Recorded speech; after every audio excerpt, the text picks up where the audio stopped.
Gagawin ko lahat upang magkasama tayong dalawa. Kapalit na nito ang buhay ko. Emil! Alam ko yun! At mahal na mahal din kita. Kaya kong tiisin lahat ng sakit para lang makapiling kita. Isabel! Mahal na mahal kita! Yan ang tunay na pagmamahal. May pagmamahal sa sarili at pagmamahal sa bayan. Taong 1896 nang namatay si Gat Jose Rizal, doon sumiklab ang tunay na pagmamahal sa bayang Inapi.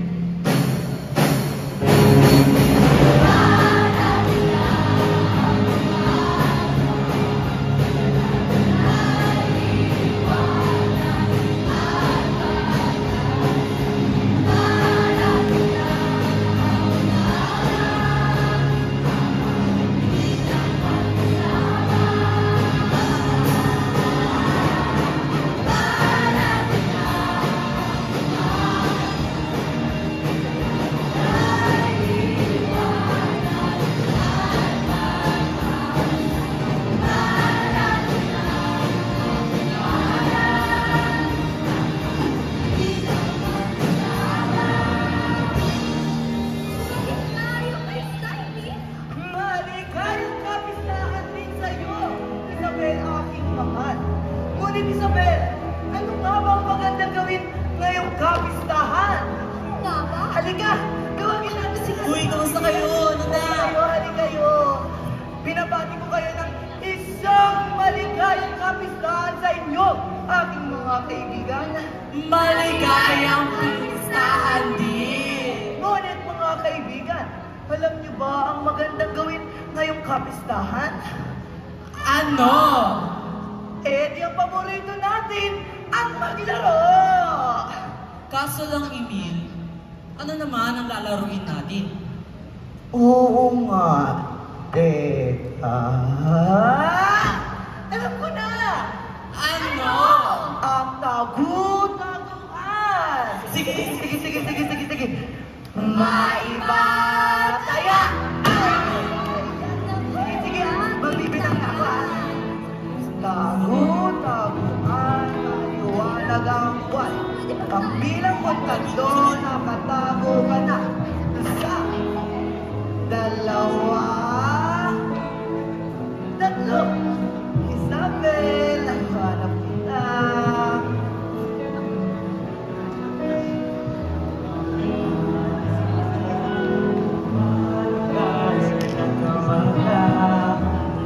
Mga batang pusos na naglalaro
pagkabata hanggang pagtanda, ang ating kinabukasan.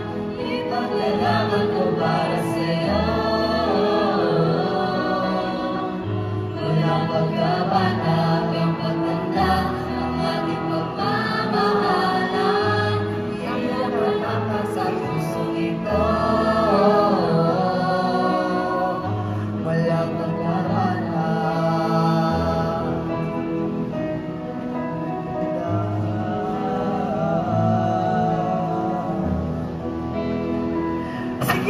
Sige, Isabel. Maglaro tayo ng tagu-taguan. Sige, sige. Pero para sa'yo, ako ng taya. Sige magbibilang na ako ng 3. Tagu-taguan, maliwanag ang buwan. Pagbilang kong 3, nakatago ka na. 1, 2, 3. Isabel! Isabel! Dito mo! Bitawan niyo siya! Nasaan yung kalungan dito sa sulat?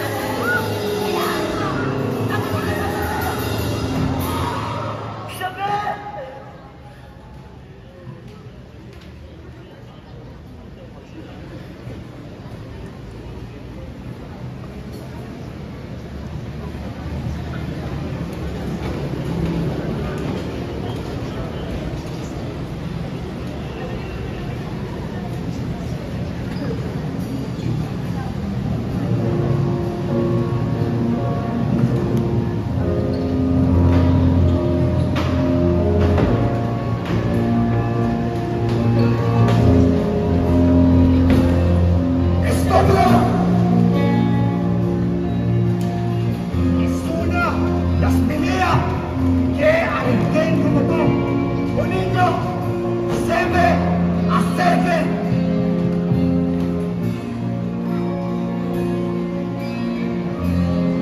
Isang kalapastangan ang digital ako ng isang katulad mo, Indio Fuego! Lleve todas las mujeres y que pongan a trabajar a todos los hombres. Lahat ng mga kababaihan ay kunin at lahat ng mga kalalakihan ay pagtrabahuin.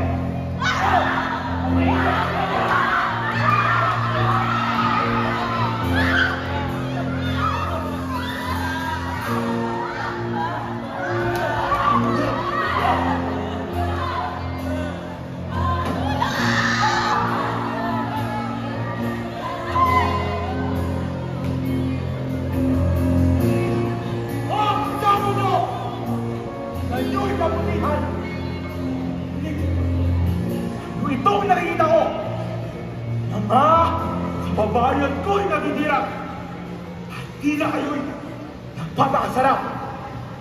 Sinisira ninyo ang buhay ng inosente walang laban.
Huli ang araw sa bayang ito.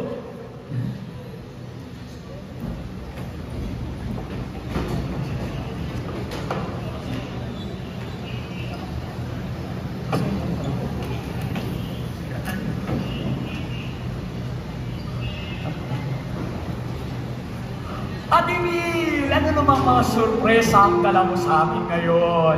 Pero bago yun, inom muna tayo. Tama. May dala pa akong baso dito. Okay. May dala. Oh. Nasaan ang akin? Bala ka. Huwag ka muna uminom. Ito? Kung yampas ko sa'yo ito. Ay. Pero, paumanhin. Makalimutan ko dali ng mama. Ngunit, doon sa lugar na yun, ay ating sisimulan ang revolusyon. Revolusyon? Tama-tama lang. Yan ang kaya. Anong nagsasabi sa'yo? Hindi magandang plano yung binabalak niyo! Oh, Fidel! Uy, Fidel! Ano namang problema mo? Alam mo, Fidel, konti kumain lang ha. Kaya mo namang magdesisyon din yan si Fidel. Alam mo, minsan na nga lang sa isang pagkakataon na meron tayong isang Pilipinong handang ibuwis ang kanyang buhay para sa kalayaan ng ating bansa. At hindi mo inakala, aminin mo ha, hindi ko rin inakala na itong puting Filipino na ito, ang susunod pala sa yapak ng mga bayaning Rizal at Bonifacio. Halika nga rito, ikaw rin, Fidel. Halika. Alam niyo, kukunin ko talaga eh. Ang bilis-bilis naman ang panahon dito. Nalalagay nung naglalaro pa tayo, bata pa tayo, sa bahay yun, di ba? Bahay ni Magkardin! Bahay ni Magkardin, yun. Tapos may ano pa yun eh, may puno ng, may puno ng, puno ng mangga, oo. Tapos ikaw, nangyari sa'yo, di ba ikaw yung pinakamatapang sa ating tatlo? Di ba ikaw yung nanguhuli ng mga alimango tapos nilalagay sa salawan ni Emily? Di ba? Nalagay yun? Ang ulit lang eh, Fidel. Bakit parang hindi mo nabibit yung katabangan na yun? Kuman! Hindi mo ko naiintindihan. Imbis na magkaiba, hinahanap sa nakaraan. Hindi biro ang lumabas at magsigaw ng hibang sikat. Hindi biro ang makipagbanggaan sa mga nakakataas. Hindi ka po pwedeng basta-basta na lang lalabas at makikipaglaban at uuwiin ang luhaan. Hindi pa nga sigurado kung uuwi tayo ng ligtas. Oo, sige Fidel, tama na dyan ha. Baka kasi pag nakipagtunggali pa ako sa'yo, lumalapapay ka sa akin. Tigil! Ayan. Ito, ang aking napagdesisyonan. Ako ay naniniwala na maganda ang may dudulot ito para sa ating bayan.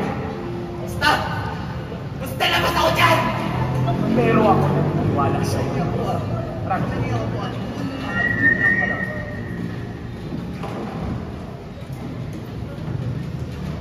simulan na ang pamayansa!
mauulit muli ang sigaw sa pugad ng naawisahan ating butihin.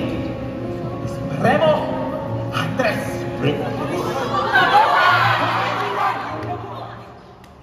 Dahil sa kaliwat ka ng kalapastangan ng itik laban sa inyong nakalimamin. Kaya pinatawag ko kayo lahat upang hingin ang inyong pakiwari ukol sa kabuluhang nagaganap sa ating baryo. Emil! Dapat silang pagbayarin! Mata! Sa mata! At lebe sa lebe! Kung buhay ang kanilang kinuha, nararapat lamang na buhay rin ang kukuhin sa kanila! Di magsigal! Magibahid sa kanilang lahat!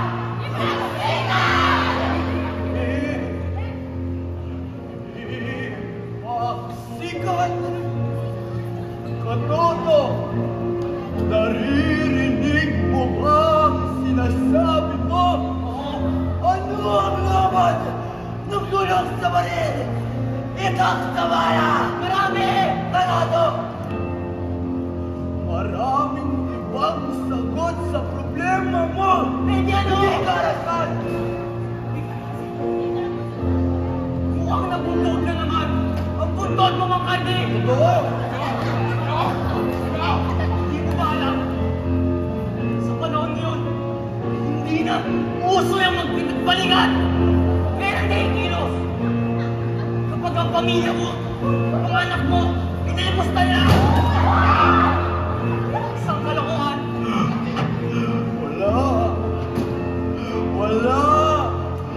Wala kang alam! Wala kayong alam! Isa lang naman ang hinihiling ko. Maging mapayapa. Hindi kumilos na tayo! Pero, hindi mo ba natatandaan ang sinabi ni Amang Rizal? Rizal na naman. Hindi pa tayo handa. Kailangan pa natin maghintay. Maghintay? Hanggang kailan pa ba tayo maghintay? Hindi mo iniisip ang ating mga pamilya. Ang mga inusin na maaaring mawala. Nagkanak at tuko para saan? Hindi mo ba naririnig? Wala naman, pero... Sigaw at hinagpis ng ating bayan! Pasadya na bibigyan ka! Alam mo, mga tao katulad mo, hindi dapat pinapasama sa mga ganitong magpupulo!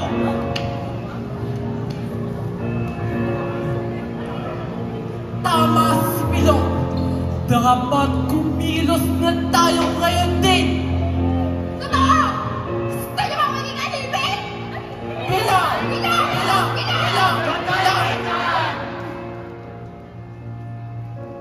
Napakalakas ng loob mo!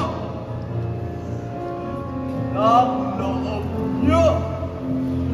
Para ka napastangan ako ng kanto! Pwes! Batang-bata pa talaga kayo! Pero Pilo!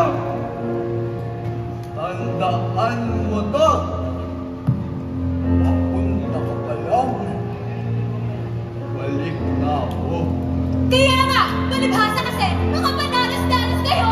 Kaya nga! Kabataan ka naman! Kadi! Kadi! Kadi!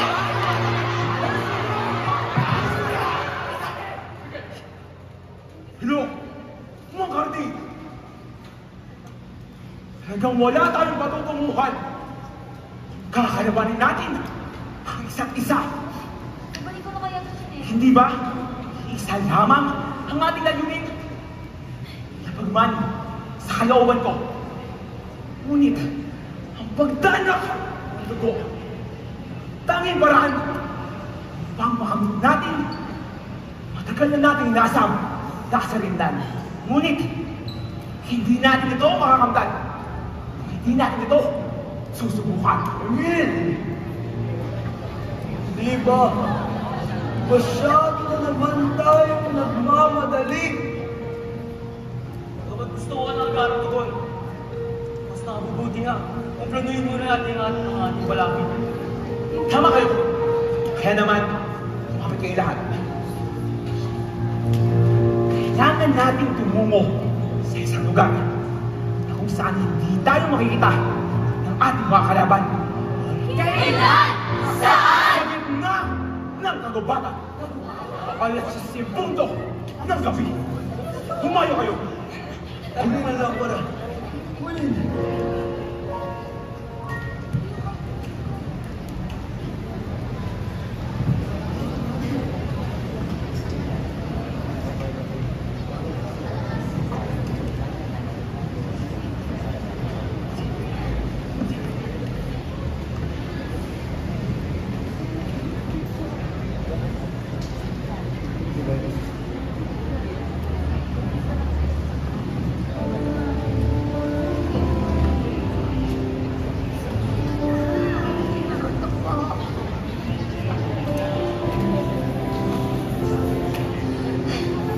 Eh kasi naman eh, Inay, Itay, bakit ba natin kailangan gumising na ganito kaaga? Bunsoy, alam mo naman na kailangan nating matapos ang mga gawain bago pa lang makarating ang mga Friday. Gusto mo ba yun? Upang ipakita na rin na bilang isang Pilipino bunsoy, ay lagi tayong maaga at masikap sa lahat ng bagay. Oo nga, halika nga rito, halika nga. Naman kasi, ang pagiging maaga ay ang mukha ng Pilipino. Ang pagiging tamad ay ang ating pagbaho. Bawat oras, bawat minuto, bawat segundo ay mahalaga para sa mga Pilipino. Eh ikaw, anong gusto ng anak ko? Maging Pilipino? Maging barbaro? Si Inay naman, syempre ko gusto ko maging Pilipino. Hayaan niyo po, anak, ama, ina, mula sa aking pagkabata hanggang sa aking pagtanda, papahalagahan ko po ang bawat oras, minuto, at segundo. O, yun naman pala. Tara na. Halika.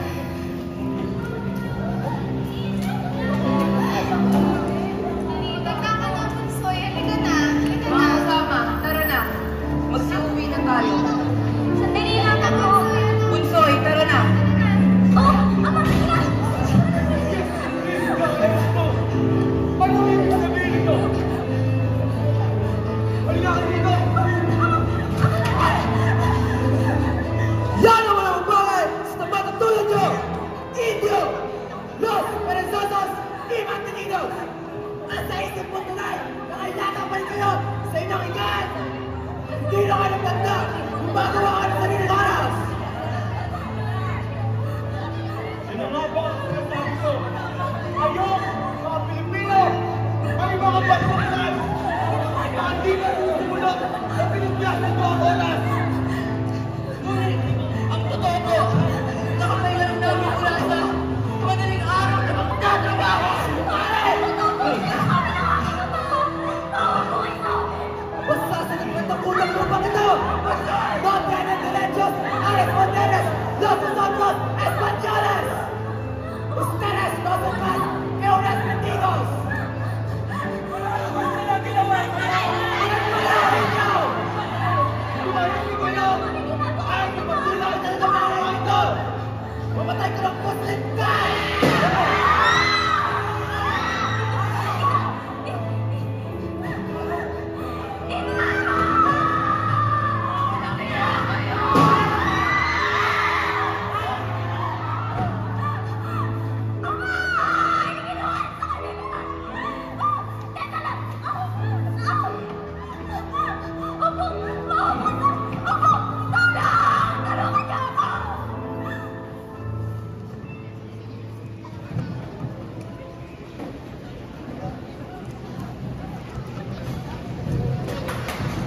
sigurado ka ba dito sa papasukan natin? Ano ka naman? Ano, Diego? Hindi mo nila kami lalaki. Pinagtatanungan ko na lang tayo rito. Pag-usapan na natin ito yung iba. Halika na. Wala mo yan. Sige na nga. Fairness, sarap natin ito. Ganda.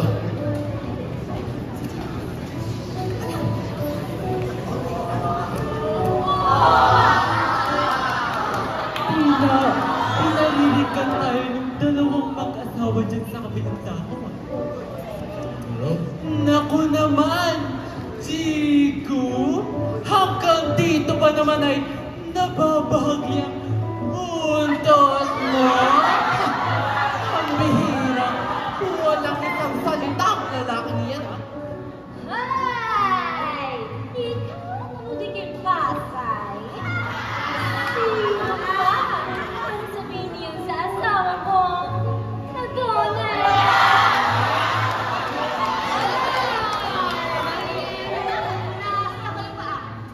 At sino yung para sabihin ng napakagwapo at napakagigil ka, Saya? Kaya tingnan mo nga yung asawa ko. Mukha isang malaking pizza. Hindi na ako nakalilong at mga mata. Bakit? Ano sabi mo sa asawa ko? Ano sabi mo sa akin? Natawa ka!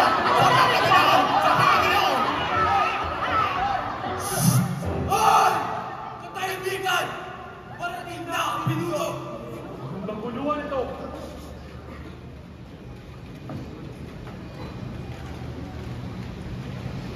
Fidel, kamusta ang magre-rekomenda sa bayan? Maayos naman, Emil! Sa totoo ay marami na ang nakapagtala ng kanilang pangalan upang sumabi sa ating kilusan! Maraming salamat. Tandaan mo, huwag magpapalala sa mga pati. Patuloy lamang ang iyong nasimulan. Ikaw naman, Tomas, kamusta ang mga bagong salta sa grupo gabi? 33 na ang bagong kasapi ngayong gabi. Pinuno. Maraming salamat. Mga Indio, pagpauman ninyo kung sa 10 oras ng gabi ay tinatawag sa kayong lahat. Alam ko mga iba sa inyo ay magbabanat pa ng buto ng madaling araw. Kahit pa man, basta kong salamat. Kaya naman, mga Indio, magsiyagda na kayong lahat. Fidel, Tomas, maghanda na tayo.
pakinisa at pag-ansa. Ngayong gabi ay ating pinagdiriwang ang kapanganakan ng mga Pilipino may tapang at pagmamahal sa bayan. Mabuhay ang mga inyo! Mabuhay! Mabuhay ang bansang niyurakan! Mabuhay! Mabuhay ang kinasambag sasaka! Mabuhay!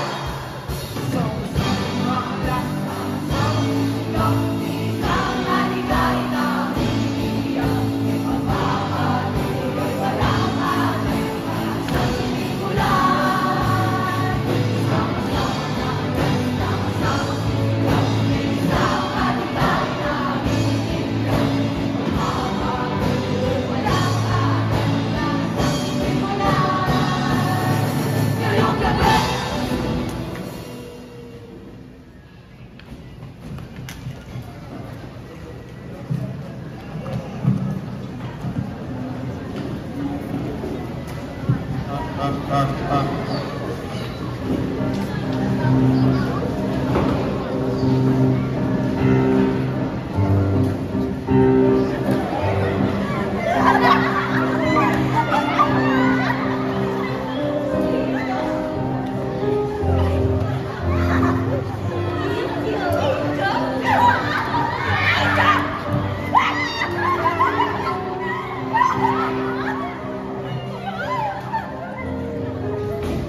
Paparating na ang Kapitan General!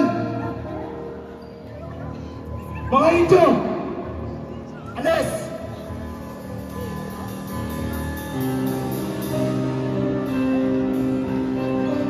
Magbigay pugay sa Kapitan General! General! Ito na ata ang pinakamagandang fiesta sa buong taon! Por supuesto, Viernes Santo en eso, Madre! Sarap ang tributo ating sinisingil sa mga bansa ng Indio at sa kakarampot na sweldo na ating binibigay! Marahil, mas maraming pa tayo mapagdiriwang sa susunod!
El General!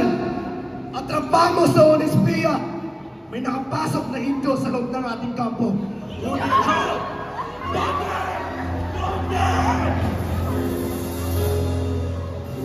No te preocupes. Huwag kayong mabahala. Kung inyong kakampi, may intensyon. Tu es mala. Tu es esclavo! Sa barangay mo, ba't ka namin paniniwalaan? Hirvientes! Perdón se los he molestado. Tranquilos. Estoy desolada. Ako'y inyong kakampi. Ang nananalaytay sa aking katawan ay pangmapapangpuri lamang. Ngunit ang aking kalooban ay buong para sa mga Maharlika. Supremo Espanyol! Mi gustado que existes! Ako'y naliligayan sa iyong sinasabi. Ako'y natutuwa. Nagising na kayo sa katotohanan. Kaming mga Espanyol ang tunay na nakaaangat at ang dapat manatili sa itas. At kayong mga paslubang mga Indio ay